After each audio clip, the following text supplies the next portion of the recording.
Okay so आज हम लोग को पढ़ना है TDS. Now what is TDS? TDS होता क्या है इसको पहले समझेंगे और इसको हम लोग बुक के थ्रू गो थ्रू कर लेते हैं। ओके जैसे कि यहाँ पे दे रखा है, in this session you will be learn TDS related to TDS provisions हो गए टीडीएस के, फिर payment and returns, lower deduction अगर कराना है 26 देखो यहाँ तो बकायदा टॉपिक दे रखा है।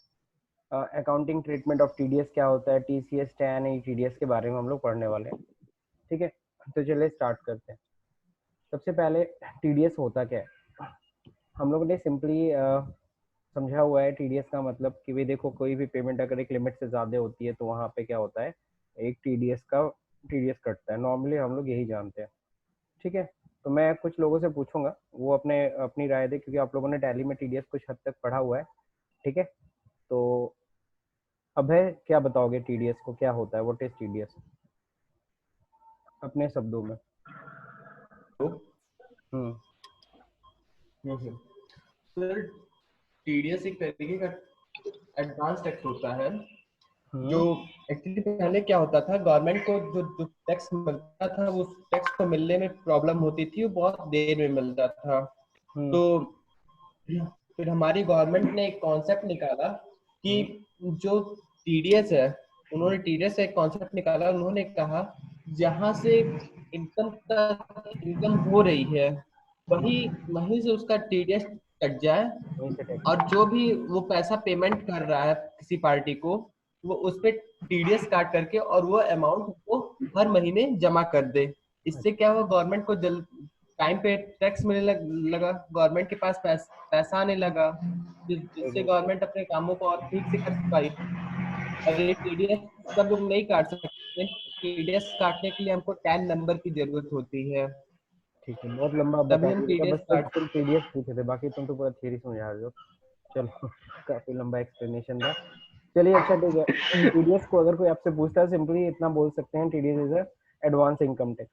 टीडीएस होता क्या है, एक तरह का एडवांस इनकम टैक्स, यानी कि एक बस तरीके से इतना गवर्नमेंट हम। बोलना था सर। सर हाँ एक बस बस बस। क्वेश्चन था टीडीएस को लेकर के।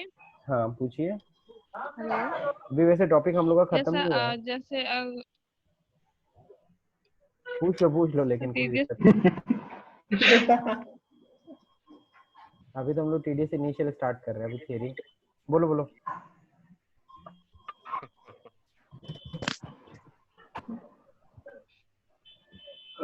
सुरभि। क्या हो गया?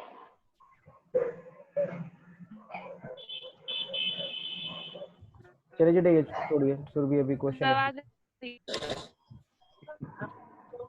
टीडीएस सिंपल सा, अगर कोई आपसे पूछता व्हाट इज टीडीएस, तो टीडीएस एक तरह का एडवांस इनकम टैक्स है। और TDS is one of the mode of collection of taxes at a certain percentage of amount deducted by a person at the time of making, crediting certain specific nature of payment to other person and deducted amount is remitted to the government। Simple सी चीज है। अब देखिए normally जो होता है, income tax कौन देता है? जो इनकम कमा रहा है ना, वही देता है। वो अपनी इनकम पहले हाथ में लेता है, उसके बाद उस इनकम में से टैक्स देता है। लेकिन टीडीएस में क्या होता है, जो रिसीवर होता है, जो इनकम रिसीव करता है, उसको नहीं, बल्कि जो इनकम दे रहा है, ध्यान रखिएगा, जो इनकम दे रहा है एक तरीके से, यानी कि जो दे रहा है उसके लिए तो खर्चा होना चाहिए। ठीक है, जो दे रहा है पैसा, जो हमें, जो जैसे फॉर एग्जाम्पल जैसे सैलरी हम पा रहे हैं, तो सैलरी हमारे लिए इनकम है, लेकिन जो दे रहा है उसके लिए तो खर्चा है ना। तो जाहिर सी बात है, वो जो हमें इनकम दे रहा है, वो अगर एक लिमिट से ज्यादा हमें पेमेंट करता है, तो वो क्या करेगा, वो टीडीएस काट लेता है। That is called advance income tax. इसको हम लोग कहते हैं पे एज यू अर्न। जैसे हमने कमाया उसी टाइम पे हमने पे किया गवर्नमेंट को tax. Every person responsible to making payments of nature covered by TDS provisions of Income Tax Act shall be responsible to deduct tax।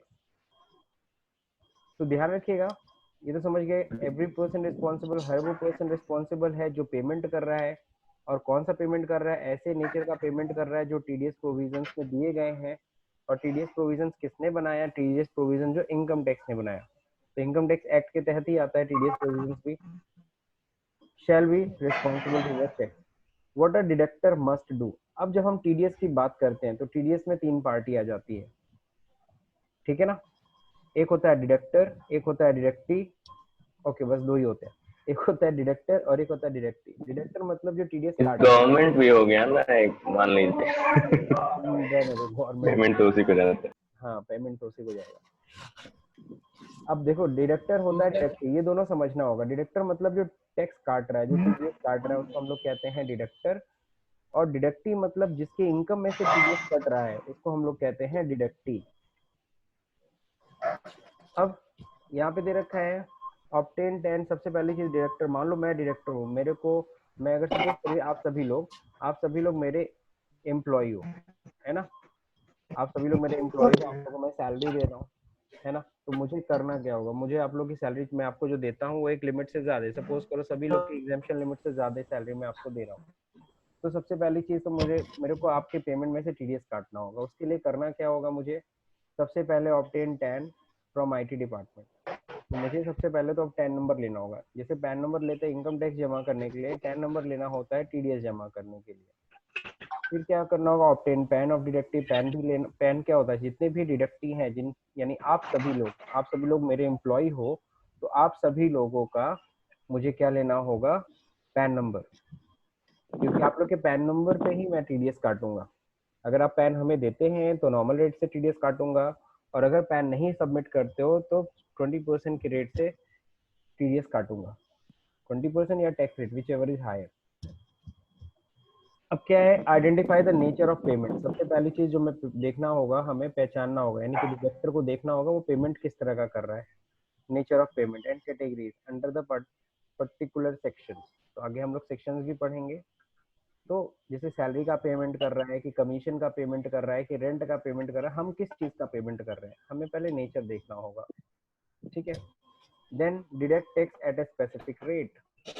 फिर जो टीडीएस प्रोविजन जो दे रखा है इनकम टैक्स एक्ट में, उसी के तहत हम लोग क्या करेंगे, हम लोग जो एक स्पेसिफाइड रेट होता है उस स्पेसिफाइड रेट से टीडीएस यानी टैक्स काटेंगे। फिर क्या करना होता है, deposit tax in the designated bank with in the specified time. फिर हम क्या करेंगे, वो जो टीडीएस हमने काटा है उसे हम क्या करेंगे, बैंक में जमा कर देंगे। बैंक में बेसिकली जमा करना क्या है, गवर्नमेंट के खाते में जमा करना होता है। इसके लिए एक चालान भी हम लोग फिल करते हैं। उस चालान का नाम है ITNS 281। तो 281 जो चालान होता है उसके थ्रू हम लोग क्या करते हैं, बैंक में पैसा जमा कर देते हैं, ठीक है। तो ये चीज जरूरी होता है।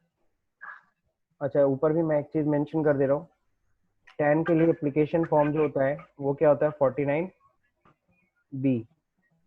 तो 49B फॉर्म होता है, ठीक है ना, जिससे हम लोग टैन अप्लाई करते हैं इनकम टैक्स। ओके, अब देखिए, issue TDS certificate to the payee. फिर आप सभी लोग की सैलरी से मैं मान लो मैंने टीडीएस काटा हुआ है, तो मैं आप सभी लोग को, अब हर महीने आपको सैलरी देता हूँ तो हर महीना टीडीएस आपका कट रहा है। लेकिन हर महीना मैं आपको टीडीएस का सर्टिफिकेट नहीं देता हूँ। मैं आपको टीडीएस सर्टिफिकेट कब दूंगा, साल के अंत में, यानी कि मार्च के बाद, लेकिन मई के पहले, 31 मई के पहले, यानी बिफोर 31 मई।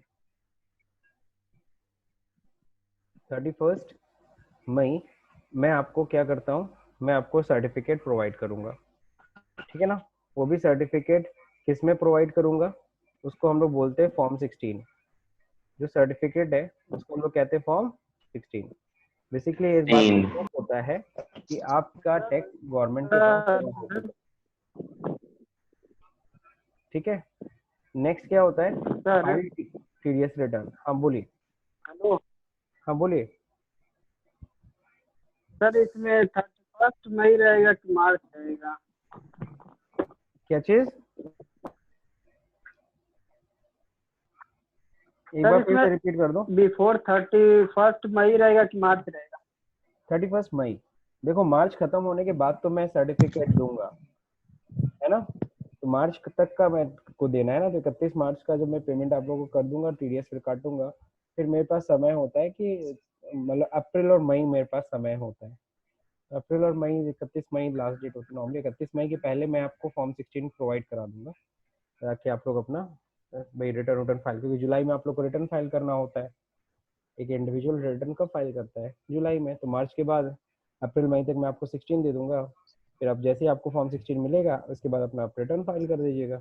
ठीक है, सर बोलिए। सर शिप्रिया का कॉल आ रहा है, वो कनेक्ट कर रही है, हो नहीं रहा है उसका कनेक्ट। कुछ नेट इशू है क्या?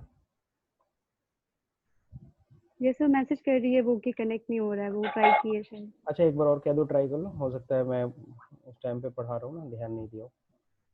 Okay sir. आईडी वही है ना? आईडी सही आईडी पे क्लिक करनी है, 549 से बता देना, लास्ट में 549 है।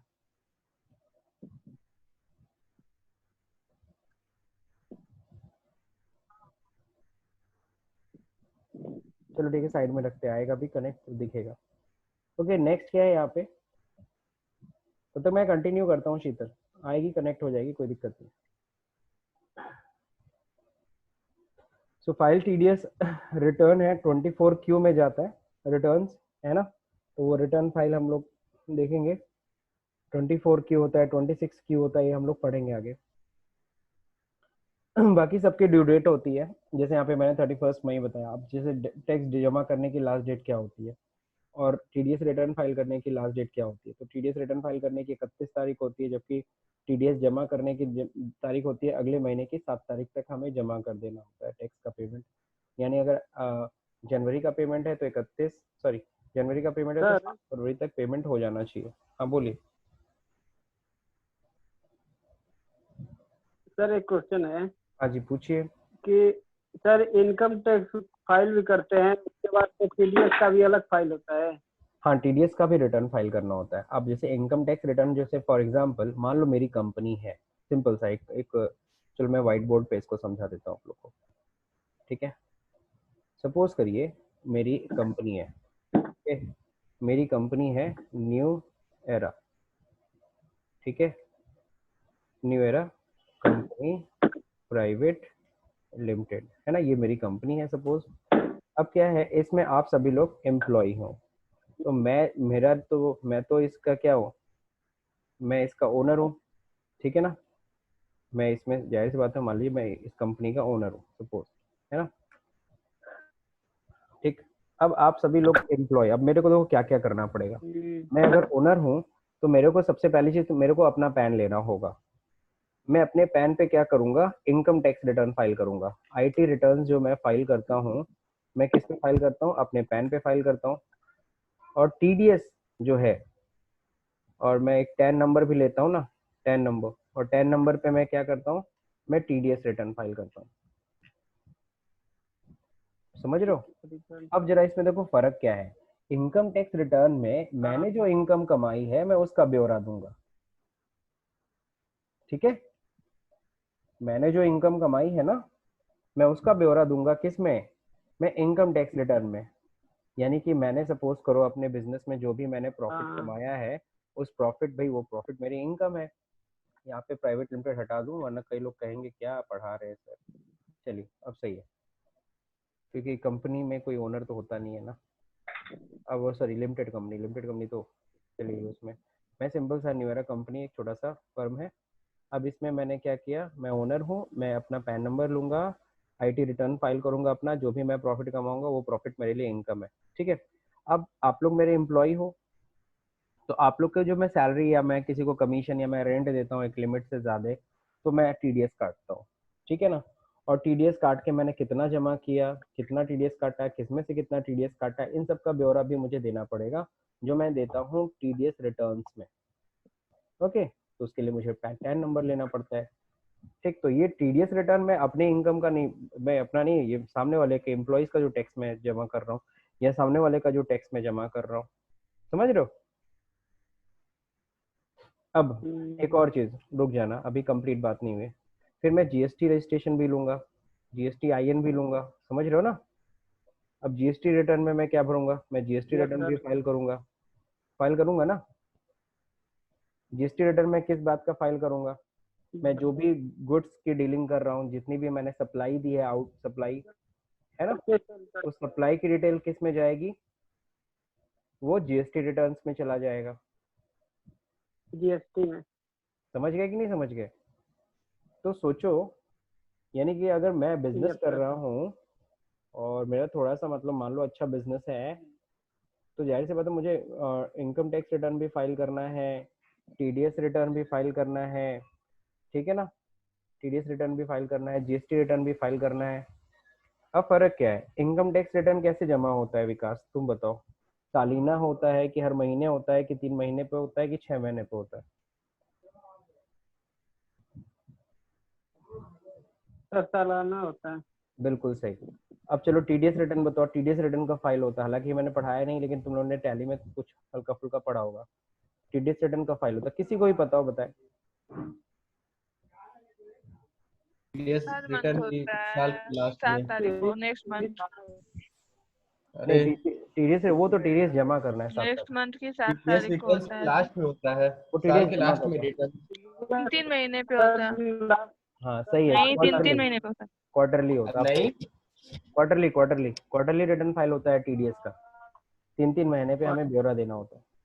और जीएसटी रिटर्न का फाइल होता है, अच्छा, रेगुलर तो वो टीडीएस तो जीएसटी उसके रिटर्न का सर फाइल। मंथली टर्नओवर भी के होता हिसाब है, से है। क्वार्टरली भी होता है, बिल्कुल दो। सही। हाँ, एक regular depend TDS, upon the business, हाँ डिपेंड ऑन द टर्नओवर, है ना, सही है। चलिए, टर्नओवर पे डिपेंड। तो एक बिजनेसमैन है ना विकास, बिजनेसमैन को इतना मेहनत करना है, अगर तुम बिजनेस कर रहे हो तो इतना करना है, ठीक। अभी और भी कई चीजें हैं, तो उसको मैं नहीं यहाँ पे शो कर रहा हूँ, अभी और भी कई चीजें होती हैं, वो सब अलग है, इतना फिलहाल तुम्हें फोकस सर तो कर। क्या इन तीनों का आपस में कोई लेना देना है? मतलब अगर वो आईटीआर हम फाइल कर रहे हैं तो उसमें हम जीएसटी में हाँ, कितना टैक्स पे किए हैं, इससे आईटीआर में कोई मतलब है? मतलब इसका आईटीआर में टर्नओवर लिखना मैच चाहिए करना कि चाहिए, हमने नहीं तो स्क्रूटनी आ जाएगी। नहीं, जीएसटी जो हमने पे की है, टैक्स मतलब जो उस पे आया है जीएसटी में हमारा, उसने वो हम गवर्नमेंट को पे किए हैं, तो क्या उसको तो हम आईटीआर में दिखाते नहीं है? हाँ, तो ये तो अब टीडीएस में नहीं, तुम दिखाते लोग हैं कि आईटीआर में तो टीडीएस तुम हमारा देख ही कटा है। चुके हो, तो आईटीआर तो तुम लोग पढ़े ही हो अभी।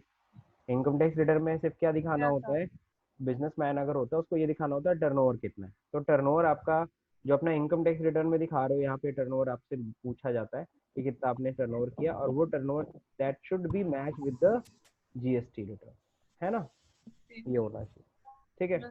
और टीडीएस आपको पता है, हम अपना टैक्स नहीं जमा कर रहे हैं, हम सामने वाले का टैक्स जमा कर रहे हैं, वो बस रिस्पॉन्सिबिलिटी है जो गवर्नमेंट ने हमें दी है कि तुम अगर एक लिमिट से ज्यादा पेमेंट कर रहे हो तो तुम्हारी ही जिम्मेदारी है कि उनका टैक्स जमा करो, ठीक। किसी को कोई दिक्कत इसमें? नहीं सर। सर जैसे कि अगर हम इसमें ट्रांसफर ऑफ इमूवेबल प्रॉपर्टी भी आता है, हाँ, तो उसमें अगर मान लीजिए हम 50 लाख की लिमिट होती है और उसके अबव का हम अगर पेमेंट करते हैं, तो और मेरा 10 नहीं है, तब तो हम डिडक्ट नहीं कर पाएंगे, नहीं, तब हम डिडक्ट नहीं कर तो पाएंगे। उसमें टीडीएस कटेगा ही नहीं। जाहिर सी बात है, अगर देखो अगर तुम 50 लाख से ज्यादा की प्रॉपर्टी अगर खरीद रहे हो और पेमेंट अगर कर रहे हो, अगर तुम रेजिडेंशियल पर्पज है, तो जाहिर सी बात है वहाँ पे तो मुश्किल है कि तुम चेक से पेमेंट करो, यस सर। ठीक है ना, तो एक इंडिविजुअल के लिए नहीं जरूरी है ना, इंडिविजुअल के लिए हाँ नहीं जरूरी, लेकिन अगर तुम डीलर हो और तुम ये सब काम ही कर रहे हो, प्रॉपर्टी डीलिंग या समथिंग, तो उस केस में तो तुम्हारा मस्ट है कि तुम्हें टीडीएस, तुम्हें टैन नंबर लेना ही लेना पड़ेगा। लेकिन मान लो जैसे फॉर यस एग्जांपल मैं अपना एक घर ले रहा हूँ, मेरे पास घर नहीं, मैं अपना घर ले रहा हूँ, तो अब उस केस में मैंने पेमेंट किया, तो उस केस में ऐसा नहीं है कि मेरे को टैन नंबर रजिस्ट्रेशन लेना पड़ेगा, ना ना ना, हाँ, वही वही। ठीक है, मैं अपने घर का ही रेंट देता हूँ, ठीक। मतलब 22,000 रुपये। मैं मान लो मैं बहुत अच्छे एम्प्लॉई हूँ, मैं गवर्नमेंट के बहुत अच्छे स्केल पे काम कर रहा हूँ, और मुझे मिलता है 30,000 रुपये रेंट का, तो मैं 30,000 रुपये रेंट देता हूँ, अब मैं टीडीएस थोड़ी ना काटूंगा। लेकिन वही अगर ठीक है। मेरी दुकान होती, मेरी शॉप होती, है ना, हाँ, मेरे पास तब मैं शॉप 10 हो, रजिस्ट्रेशन तब मेरे को, कराना। हाँ तब मेरे को टीडीएस काटना होता, ठीक। तो ये सब यस। थोड़ी ओके। चीजें हैं जिस पे ध्यान देना होगा। चलिए, अब मैं आपको जरा टीडीएस की जो हिस्ट्री है एक बार फिर से उजागर कर देता हूँ, हालांकि कई लोग को ये स्टोरी मैंने सुना चुका हूँ, लेकिन चलिए इधर देख लीजिए।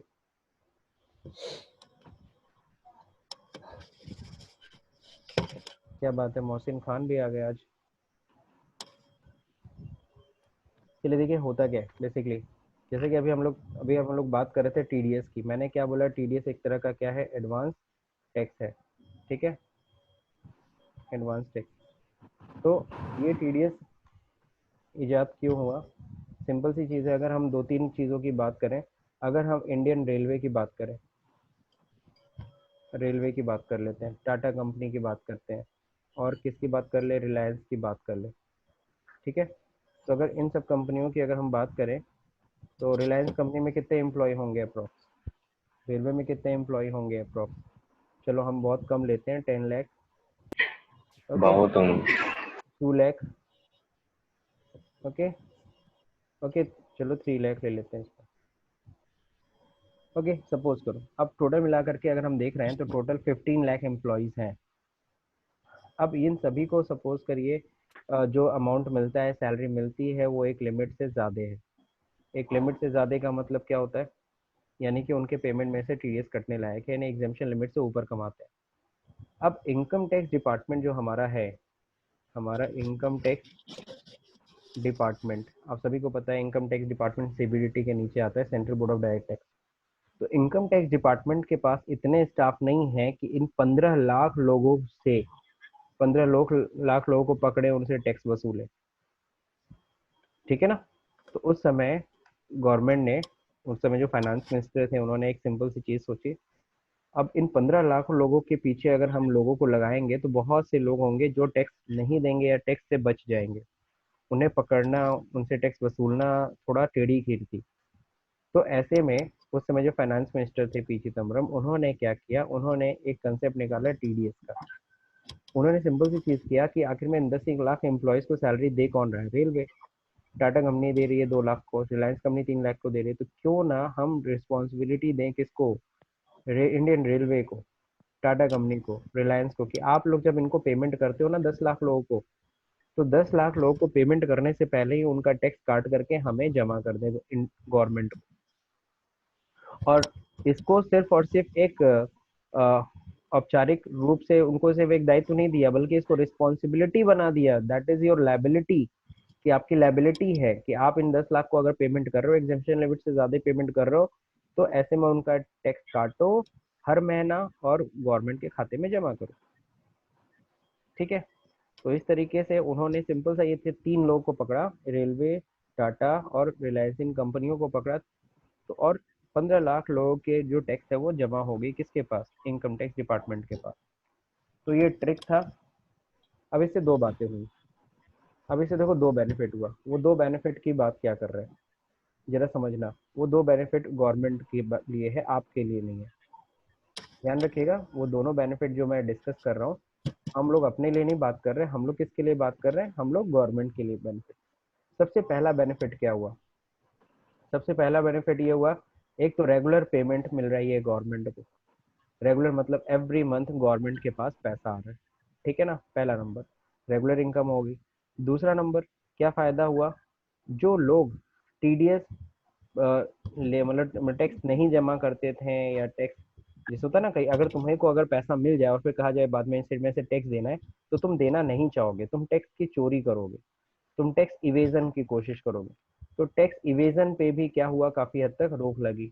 जो टैक्स लोग इवेजन करते थे, चोरी करने की कोशिश करते, फर्जी रसीद बना करके डोनेशन वोनेशन की टैक्स की चोरी करते थे, है ना, तो वो सब चीजें क्या हो गई, रुक गई एक तरीके से। तो टैक्स इवेजन पे भी काफी हद तक कंट्रोलिंग आई। तो गवर्नमेंट को ये दोनों फायदे हुए, और भी कई फायदे हुए, ये मेजर मैंने फायदा आपको दिखाया। और तीसरा फायदा मैं आपको ऐसे बता सकता हूँ कि, हाँ, तीसरा फायदा एक इस तरह से कह सकते हो कि गवर्नमेंट का जो इनकम टैक्स डिपार्टमेंट का जो एफर्ट था, जो ह्यूमन रिसोर्स की जो कमी थी, वो ह्यूमन रिसोर्स की कमी भी क्या हो गई, कंप्लीट, मतलब कमी अब रह नहीं गई, क्योंकि ऑलरेडी एक ट्रिक से हम लोग सारा टैक्स वसूल ले रहे हैं। और यह क्या, एक इनकम टैक्स डिपार्टमेंट का जो कलेक्शन है वो भी बढ़ गया। तो मेरे ख्याल से यहाँ तक समझ में आ और गया वो भी सभी। एडवांस में मिलने लगा। हाँ, हर महीना जहाँ साल के अंत में टैक्स आता था, वो अब साल में पहले ही टैक्स आ गया। अरे भाई, एडवांस टैक्स में भी आपने डेट देखी है, एडवांस टैक्स में डेट क्या होती है, 15 जून, फिर 15 होता है जून, 15 15 सितंबर, फिर 15 सितंबर, फिर सितंबर, दिसंबर, फिर मार्च। फिर होता है 15 मार्च, बिल्कुल सही, ठीक है ना।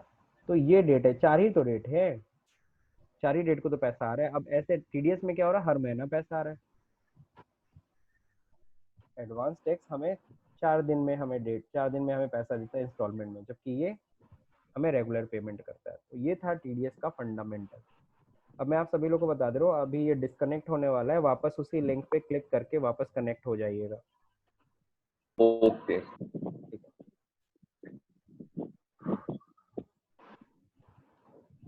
अब आते हैं वापस टॉपिक पे, बुक पे।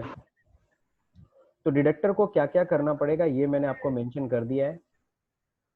अब हम लोग को सबसे पहला सेक्शन पढ़ना है यही चीज, टीडीएस ऑन सैलरी।